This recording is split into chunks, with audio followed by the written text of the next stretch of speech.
can't believe I'm saying this, but hello and welcome to the Growing Through It podcast. Now that everyone and their grandmother has a podcast, I thought that it was finally my time to jump on the bandwagon of podcasting. Not really. I've actually wanted to start this for years, but never had the time or the straight up courage to do so. But today, here we are. We're finally going to jump in and do it. Obviously, this is called the Growing Through It podcast because, man, am I going through it. Do you see what I did there? I'm pretty clever, if I do say so myself. But I am a 22-year-old with multiple chronic illnesses, and man, am I going through it. And we are growing through it together. So I thought that this would be a great chance for me to talk about my story, talk about my life, talk about living with a chronic illness, talk about living life in your 20s just in general, and share my story. I want to talk about the messy things, the beautiful things, the pain and everything that is involved with living with a chronic illness, being as young as I am. And I hope that sharing my story will kind of give you some insight into knowing that you're not alone and that what you're going through is okay and that we can do it together. So for today, I just kind of wanted to really introduce myself, give my backstory of my chronic illnesses and everything. So I have POTS and EDS and MCAS and MALS.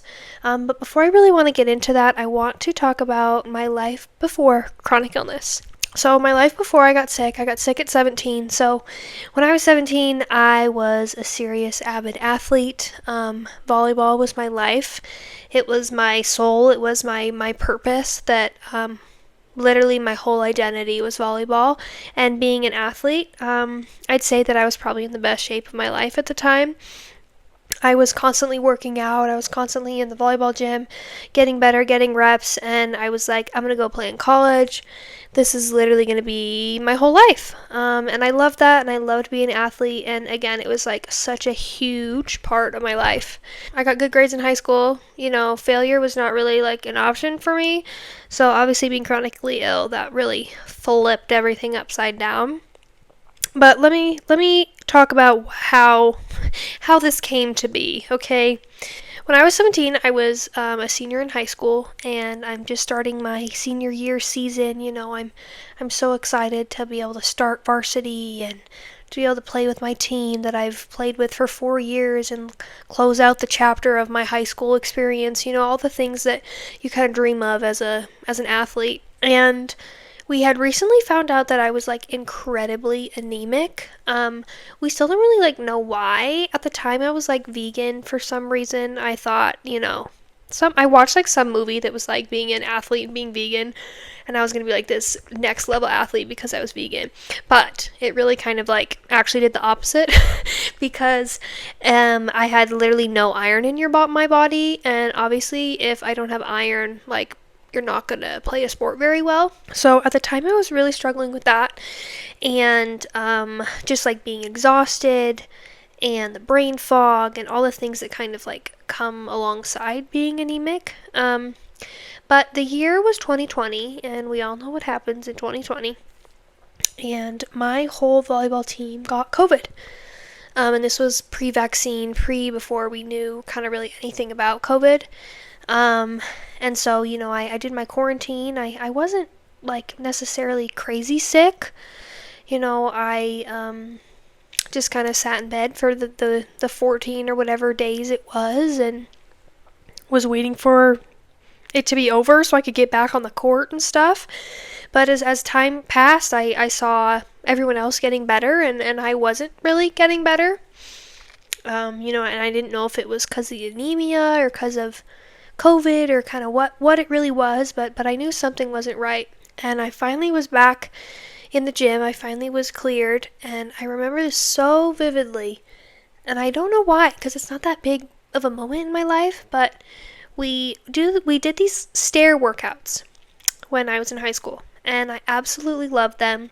There were 3 huge flights of stairs in my high school, and we'd start at the bottom, and we'd do 1 foot all the way up, or you'd skip one and stuff like that, to improve your vertical and stuff. And I absolutely loved this. I loved workouts that like pushed you past your limits, like trying to find your grit and like I wanted to be pushed so hard that I was like gonna hurl every single workout. Like that is like what I loved. So I absolutely love these stair workouts. And I'm doing this and I'm like halfway through, maybe not even halfway, and I'm all of a sudden, like, I can't really see the stairs, and like my vision's kind of going dark, and I'm like, oh my gosh, I feel absolutely terrible right now. And I got to a point where I'm like, this is dangerous because like I couldn't see the stairs. And so I was like, I need to stop. And for me, that was like a huge deal. I hated when girls would be like, oh, my elbow hurts, I need to stop. I was such a push through it kind of gal that was like really hard for me to be like, where I got to stop. And then that kind of continued to happen. I would be on the court, and all of a sudden, like again, the world would kind of start going dark, and I couldn't see the ball, and then obviously I wasn't playing very well because you can't really see the volleyball. But at the time, I was trying to get recruited to play in college, and so I had the idea that nothing was going to stop me, and that this was just some temporary issue that was going to pass, and I just needed to continue to push through it and stuff. But my family kind of understood that this was obviously an issue that was happening, and we decided to start to try and see a doctor. I think you all kind of know where I'm going with this, but I saw so many doctors. Some of them said that I just had anxiety. Some of them said it was just my anemia. At one point, I had a scope and a colonoscopy because they thought that maybe I was internally bleeding. Like, that's why my iron was so low. First off, a colonoscopy? Oh my God. I will never do that again. This is really far-fetched. I'm not going to say that. But I would rather, nope, I can't say that on the internet. I don't want to do a colonoscopy ever again, though. And not because of the pooping your pants part, but because of the drinking the insane amount of laxatives. It's terrible. Like, why, how are we so not advanced in this world that we don't have another form of things that we can do for a colonoscopy? Like, oh my God. But anyways, I'm doing all these tests, I'm seeing all these doctors, and nobody can really figure it out. And I finally saw my primary care doctor, and she's the best. I absolutely loved her. She did so much for me growing up, and she had my mom's phone number. That can kind of tell you how sick I was as a child. And she called up my mom, and she was like, does Ellie ever get like purple legs? Like, do her legs ever look kind of like blue or kind of purplish? And my mom was like, yeah, like she does. Like, why? Like, should we be concerned about this? And she said, well, you don't want this at all, but it might be POTS. Like, she flat out said, like, you don't want this, but I'm going to look into POTS for you.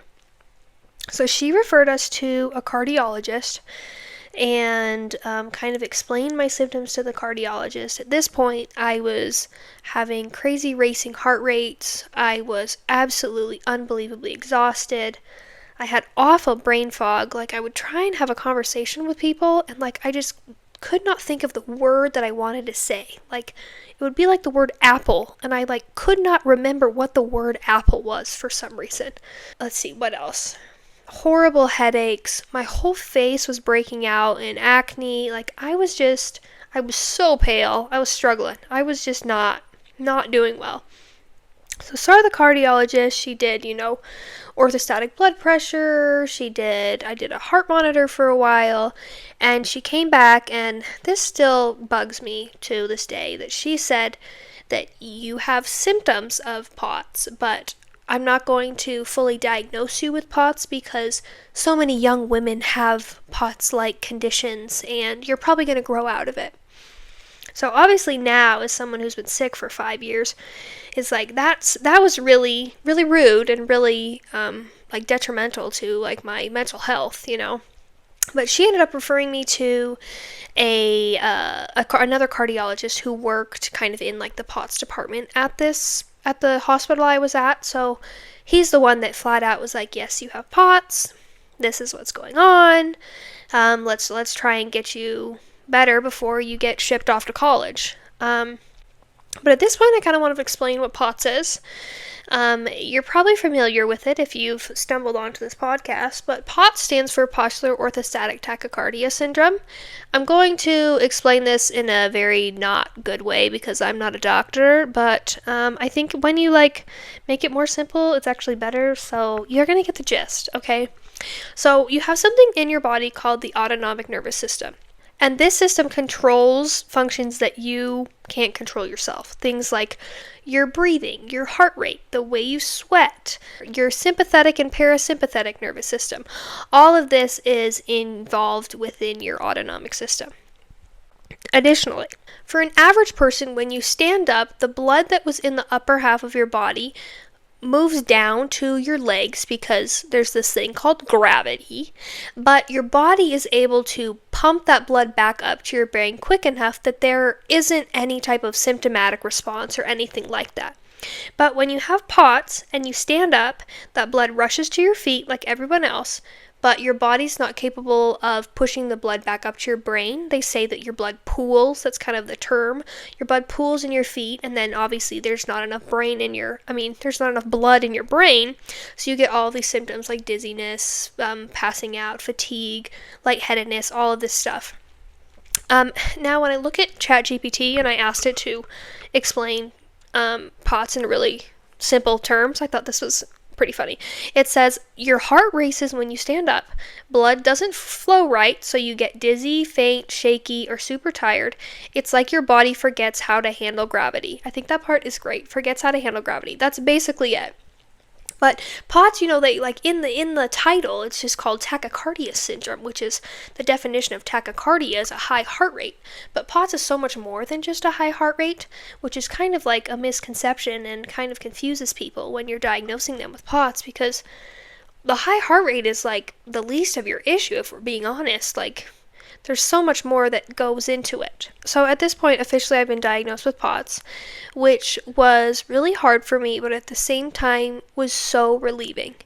It was so nice to have a doctor listen to me and to say that all of this wasn't in my head and that there was a name that I could put on the diagnosis.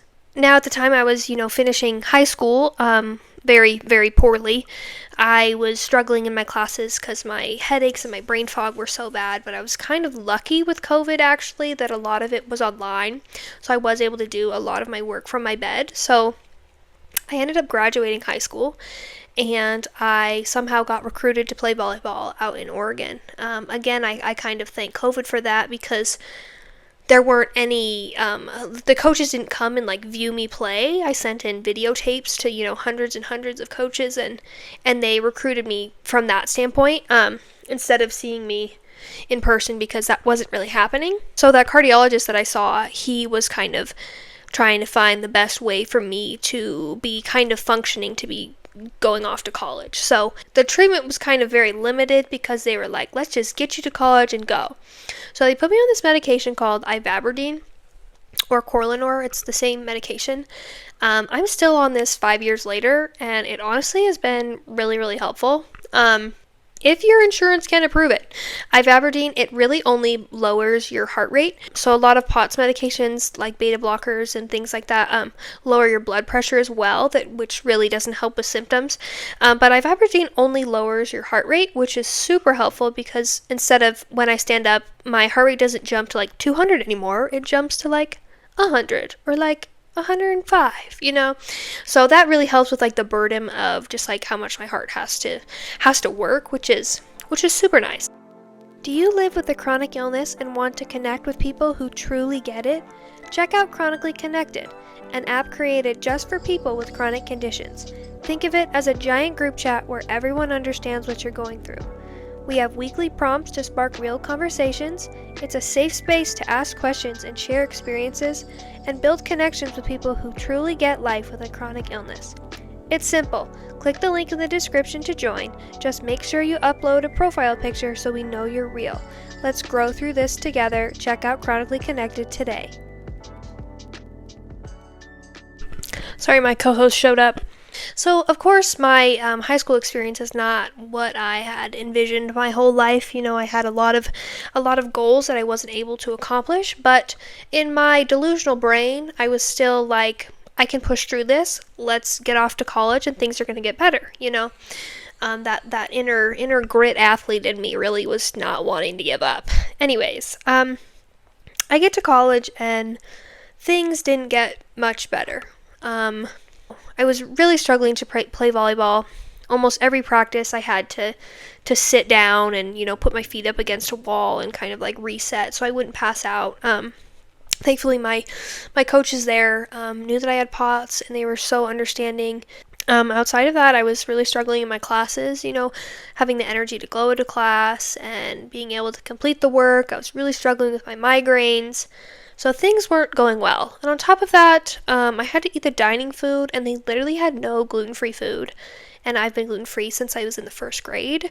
And so my nutrition was pretty terrible. Just all of these things were really, really not going well. So ultimately, I played a season at my college and decided that I could no longer play volleyball. And that was really, really hard for me to accept, and really hard for me to walk into my coach's office and say, I can't do this anymore. Because I think the word of I can't really is not in my vocabulary. And that was really hard for me to say, that I can no longer do this dream that I've had my whole life I can't do. And not because I don't have the skills, but because my physical health isn't there. But she was so understanding, and I was still able to be a part of the program, which I think really helped my mental health. I was kind of like a manager, assistant, coach type situation. So that was really, really great for me to be able to still be a part of the team, even though I wasn't able to actually play the sport. Obviously, it was still really hard. I know there were so many games I was sitting there and like kind of had to like collect myself and try not to cry, because I was like, ugh, I wish I could do this, But I think when you have a chronic illness, you lose a lot in your life, and you lose, so much of yourself. And I still grieve that part of me, and I grieve being an athlete.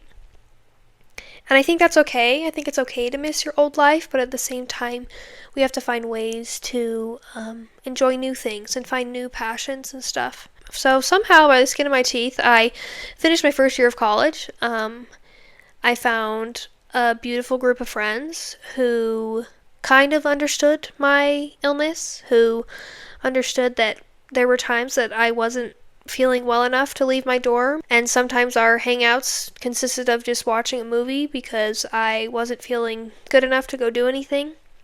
So I was really, really lucky with that. I know being chronically ill, like it's really hard to find a group of friends. I beat myself up now about not having like a bigger friend group, but it's really hard to find a friend group when you don't leave your house. And when you do leave your house, or when you do get invited to things, and a lot of times you have to say no to those things, like people stop inviting you. And it's really hard to find true friends that know that if you're saying no to an invite, it's not because you don't want to go, it's because you can't, So now I've come home for the summer. I'm still incredibly sick. I'm worried about my health. My family's worried about my health, and things, just don't seem to really be getting any better. Not that I think they would, but you'd think that it would kind of get easier, and it didn't really. So over the summer, I got some more testing done. I did like the formal tilt table test. I did like a sweat test and blood work and all this stuff to kind of just get more information about what was going on. I think information is so nice with the chronic illness, and is a lot of the times such a privilege, but is all that you kind of want, because it just kind of gives you more insight about what's happening in your body. So I was connected to a neurologist, and he understood like the dysautonomia family, and understands POTS and everything. And he was the first person that really knew what POTS was, and really validated everything that I was going through. I remember leaving that appointment and just crying in my car, because I was just so thankful that somebody had listened to me. And I didn't have to go in there and prove myself and prove that all this was going on, because that's such an issue with invisible illnesses, which blows my mind. So I'm on a few more medications. They put me on this medication called Mestinon. It's like Pirostagwich something, I don't know the real name. And that started to help with my fatigue. And I was ready for a year or two in college. I was still really worried because I knew that when I left, like, I didn't have the support of my family helping me out, and I knew I was kind of on my own again. But I was kind of looking forward to it because I was now in an apartment with a kitchen that I was excited to be able to cook my own food so I could eat. I was living with my best friend, like things like that I was like, I'm ready. But it really just kind of goes downhill from there. I showed up to school and I roomed with 4 of the most horrible people I've ever met in my life. In the nicest way, okay? They just did not want anything to do with me or my roommate for some odd reason. It was almost like we were horrible people for somehow being randomly roomed in the same room. So that was kind of like living hell for a year with them. And oh my god, they were so dirty too. They just never cleaned, and I don't really need to get into this, but it was just like, wow. So that kind of put a damper on things, but it was the winter and I got the flu. Me and my roommate got the flu at the same time together, actually, and I was so sick. And so was my roommate. She lived like directly across from me, and we could kind of like hear each other, because we were so close in a crappy dorm room. And we'd just text each other and be like, "Are you still alive? Like, are you okay?" We could hear each other coughing. Like, we were so sick. I didn't leave my room for like a week. And of course, at the same time, it's like finals week. I remember we had to go take a statistics final, and she's like actively sweating on the paper because she has a fever, and it was just like, oh my god, it was terrible. But I was like, I'm gonna get better, it's gonna be fine. Again, I still have this like very, I wouldn't say positive attitude, but very like, I'm gonna keep going attitude. I don't know why. Regardless, I get better from the flu, and I'm like, something is not right. My stomach is absolutely killing me. Something is wrong with my stomach. And I've had stomach issues my whole life. I have celiac. I'm really good at throwing up, all kinds of things like that. But this was a different pain. Like, it wasn't lower stomach pain. It was this really high, almost like under my diaphragm type pain that was really, really debilitating. I went to the ER a few times because the pain was so bad. I knew something was wrong, but didn't really have the resources to be able to figure out what was going on. I would spend days in my bed just curled up in like the fetal position because I was in so much pain. I remember trying to go to sleep, multiple nights, just like crying myself to sleep because I was in so much pain, and nothing would help. Nothing would help it. So this kind of leads into my current diagnoses and the second half of my chronic illness journey, but you're going to have to tune in next week to see the rest of the story and how this really plays out, alright? So if you're interested in how I got diagnosed with MCAS and EDS and MALS and what my health kind of looks like today, you're going to have to tune in next week. Hate to tell you. But before we go, I wanted to do some fun little segments during this podcast. So I asked you all online what you wish healthy people knew about living with a chronic illness. I thought this was great. A lot of you gave me so many great responses. So we're going to talk about a few of them, okay? Just like to say, but I feel like I'm going to throw up right now, but we're going to continue, all right? Just keeping it honest with you. So someone said, "Your tired isn't my tired. I'm sorry, it's just not. Pushing through is not an option." This is so relatable. I think it is such a misconception that with a chronic illness, you can just kind of like keep pushing and things will be fine. And as you kind of heard with my story, so much of like my first few years with the chronic illness, I really tried to push through and keep going. It just never really works out well for you. You really just push yourself into a flare and you make your symptoms so much worse.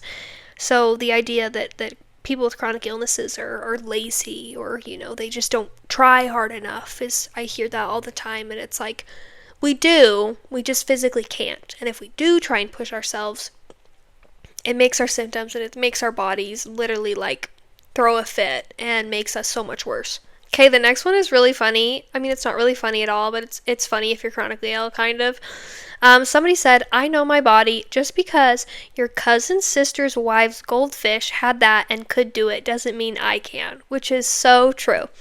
I don't know how many people have been like, oh, well, blah, blah, blah, that I know has POTS, and they do this, this, and this, or this person has this, this type of idea that, like, because somebody else can do it, like, what you're doing isn't good enough because you're doing something else, And I think, like, able-bodied people are trying to, like, relate in some way, but it's just, like, not beneficial and low-key, just, like, incredibly rude. And everyone's chronic illness is, like, vastly different. And so, like, comparing yourself to other people is just, like, not really what you should be doing. Okay, somebody else said, having multiple incurable diseases and chronic symptoms has me in pain 24/7. I may say I sit at a 7 in, like, the pain score, but my 7 now is different than it was 3 years ago. I may seem happy, but I'm in pain and smiling. This is so, so true. Just because people with chronic illnesses are out and about does not mean they feel good, and most likely they don't. And I think the whole idea of, like, your pain scale changing, I think is so true. When you're first diagnosed with a chronic illness, I think, maybe new pain and new problems are a lot more debilitating. But when you live in pain every single day, like, you kind of get used to the pain. It doesn't mean that the pain isn't there, and it doesn't mean that it's not terrible, but you've kind of learned how to mask it and kind of learned how to continue through life at the best that you can, even though that you are in pain. The next one is somebody said, for some reason people struggle with the fact that a chronic illness is chronic. Oh man, you still don't feel well? You didn't feel last week either. Yes, correct. I'm chronically ill. This is literally so relatable. I don't know how many people are like, oh my gosh, you're still sick? It's like, that's the whole idea of chronic. Do you not understand that chronic means it doesn't go away? Okay? I don't know why that's so hard to grasp for people. And I think the other thing, like, so many times they'll be like, sorry, I just, like, really don't feel well today. And then people are like, oh my gosh, like, do you have the flu? Like, or like, oh, like, what are your symptoms? It's like the same ones I have every single day. I just can't leave my house today, Stuff like that. That's just like, wow. Like, able-bodied people just really, they don't get it. They don't get it. So, okay, let's do a few more. Somebody said, weightless and feeling like your life is on hold while you wait for answers can be devastating. Hope can be in short supply. This is so, so true. Having a diagnosis is such a privilege, and having treatment is such a privilege that so many people with chronic conditions don't get. And even if you do go to the doctor and you do get diagnosed, most of the time there's not a lot that doctors can do about it. So you're kind of like always in this cycle of like waiting on test results, and then the test results come back normal, and then you have to go do more tests again, and then you have to see a different doctor because they don't know why your test results came back normal, and you're kind of just in this cycle of always waiting, and your life really can be put on hold. When you're not feeling well, you can't do the things that you want to do, and it can be really hard to kind of be like stuck in this reoccurring loop of like no one knows what's wrong with you. You still feel like crap, and nobody can help you. And of course you're going to lose hope in that sense, and it can be so difficult to keep going and to keep trying to find doctors, and it's just so exhausting, and it's something that so many people with chronic illnesses go through. But I think the most important thing about this is that although like you can lose hope in a situation, that doesn't mean that you can stop fighting. You always have to prioritize your health, and you always have to keep advocating for yourself and keep going to a doctor until you get an answer, regardless of how difficult it is. Kind of on the same wavelength, somebody said, medicine doesn't have all the answers. Go to the doctor, they'll fix it. It's a beautiful luxury we simply don't have access to. Most of the time, even if they do believe us, they don't know what to do with our bodies. Help is not a guarantee for us. I think that is so true, and I think that's something that a lot of able-bodied people don't understand. You go to the doctor, and most of the time they treat you then and there because they know what's happening with you. But for so many people with chronic illnesses, they flat out don't know what's going on with you. And I think the medical field really, really struggles to accept and understand that they don't know all the answers. And I know so many doctors who won't say that they don't know and won't say that they need someone else's advice or that they need to find a different doctor. It's really funny when you show up to a doctor and you say, yeah, I have POTS, and you kind of look at them and you're like, you know what that is? Do you?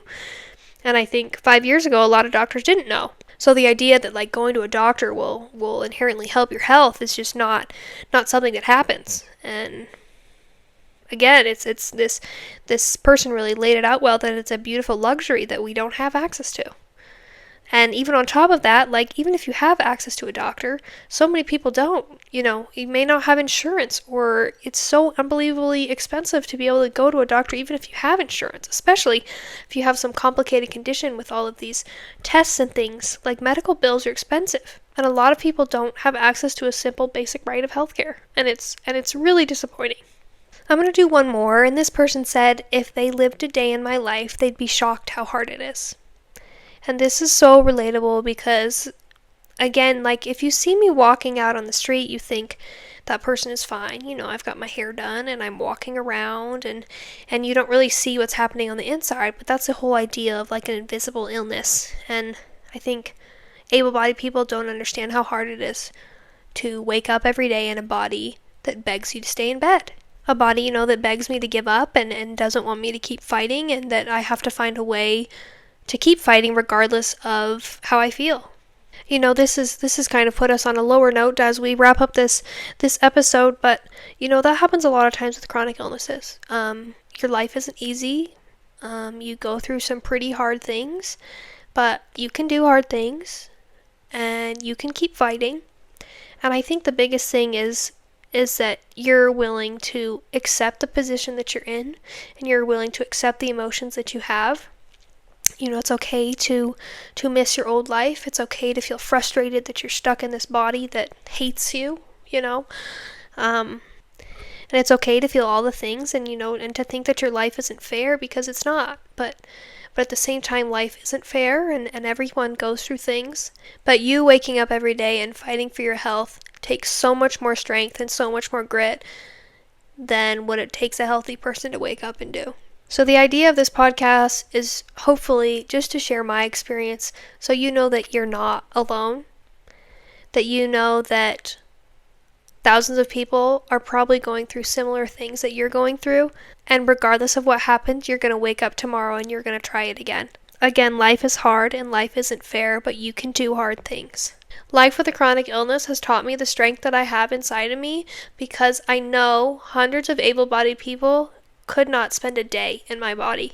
And the fact that I wake up and you wake up every single day and do it again and again and again makes you so much stronger than you even know. So don't forget to tune in next week to hear about the rest of my story. I really want this podcast to be beneficial for me and for you. So comment down below if you're on YouTube about all of the things that you want me to talk about, or your experiences, whatever. I want to know what you want me to talk about. You're doing amazing. Love ya.